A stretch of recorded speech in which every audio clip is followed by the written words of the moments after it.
السلام علیکم۔ ہم سب چاہتے ہیں کہ ہمارے بڑے، ہمارے پیارے ایک لمبی اور صحت مند زندگی گزاریں، اور آج کل ایسا ہو بھی رہا ہے، جو کہ بہت اچھی بات ہے۔ لیکن لمبی عمر کے ساتھ کچھ ایسے چیلنجز بھی آتے ہیں جن پر ہم اکثر دھیان نہیں دیتے۔ تو آئیے آج انہی چیلنجز پر بات کرتے ہیں اور دیکھتے ہیں کہ ان سے نپٹنے کے لیے ہم سب کیا کر سکتے ہیں۔ ذرا اس ایک عدد پر غور کیجیے۔ صرف چند سال بعد یعنی 2030 تک دنیا میں ہر 6 میں سے ایک شخص کی عمر 65 سال سے زیادہ ہوگی۔ یہ کوئی معمولی تبدیلی نہیں ہے، یہ ہمارے پورے معاشرے کی شکل بدلنے والی بات ہے۔ اور یہ مت سوچیے گا کہ یہ مسئلہ صرف امیر ممالک کا ہے۔ حقیقت تو یہ ہے کہ 2050 تک دنیا کے 2/3 بزرگ یعنی ایک بہت ہی بڑی تعداد ہمارے جیسے کم اور درمیانی آمدنی والے ممالک میں رہ رہے ہوں گے۔ تو یہ موضوع براہ راست ہم سے اور ہمارے مستقبل سے جڑا ہوا ہے۔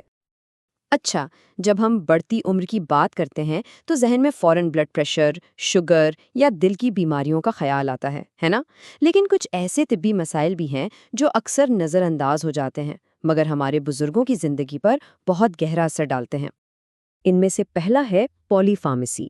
یہ ایک تھوڑا ٹیکنیکل سا لفظ ہے، لیکن اس کا مطلب بہت سادہ ہے۔ یہ وہ صورتحال ہے جب کوئی شخص ایک ہی وقت میں بہت ساری دوائیاں لے رہا ہو۔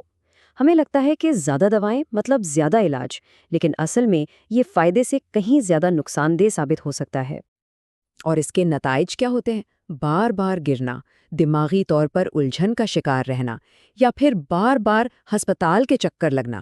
اور سب سے خطرناک بات یہ ہے کہ اکثر لوگ ان علامات کو بڑھاپے کا حصہ سمجھ کر نظر انداز کر دیتے ہیں، جبکہ اصل وجہ دواؤں کا بے تحاشا استعمال ہوتا ہے۔ ایک اور ایسا ہی پوشیدہ خطرہ ہے سارکوپینیا۔ آسان لفظوں میں کہیں تو یہ عمر کے ساتھ پٹھوں کا کمزور ہو جانا ہے۔ جیسے کوئی مشین پرانی ہو کر کمزور پڑ جاتی ہے، بالکل ویسے ہی ہمارے پھٹے بھی کمزور ہونے لگتے ہیں، اور یہ کمزوری آگے چل کر معذوری کا سبب بھی بن سکتی ہے۔ اس کی وجہ اور نتیجے کا تعلق بالکل سیدھا ہے۔ ایک طرف جسمانی سرگرمی میں کمی اور ناقص غذا ہے جو پٹھوں کو کمزور کرتی ہے، اور دوسری طرف اس کا نتیجہ ہے معذوری، ہڈیوں کا ٹوٹنا اور گرنے کا خطرہ جو بہت بڑھ جاتا ہے۔ تو کیا اس کا مطلب یہ ہے کہ ہم کچھ کر ہی نہیں سکتے؟ نہیں، بالکل نہیں۔ اچھی خبر یہ ہے کہ ان مسائل سے نمٹا جا سکتا ہے، اور اس کا حل کسی ایک شخص کے پاس نہیں بلکہ مشترکہ کوشش میں ہے۔ آئیے دیکھتے ہیں کہ ہم سب مل کر ایک بہتر اور صحت مند مستقبل کیسے بنا سکتے ہیں۔ اس کا حل 3 سطحوں پر ہے۔ سب سے پہلے انفرادی سطح پر متوازن غذا اور باقاعدہ ورزش کو اپنانا ہوگا۔ دوسرے نمبر پر ہمارے ڈاکٹروں اور طبی عملے کو بزرگوں کی صحت کے بارے میں خاص تربیت دینے کی ضرورت ہے۔ اور تیسرا، حکومت کو ایسی پالیسیاں بنانی ہوں گی جو بزرگوں کی صحت کو ترجیح دیں اور تعلیمی نظام میں بھی اصلاحات لائیں۔ اور یہ نکتہ بہت اہم ہے کہ بزرگوں کی صحت کا علم صرف ماہرین تک نہیں رہنا چاہیے۔ ہر ہیلتھ پروفیشنل، چاہے وہ کسی بھی شعبے میں ہو، اسے اس کے بنیادی اصولوں کا پتہ ہونا چاہیے، کیونکہ ہر ایک کا واسطہ بزرگ مریضوں سے پڑتا ہے۔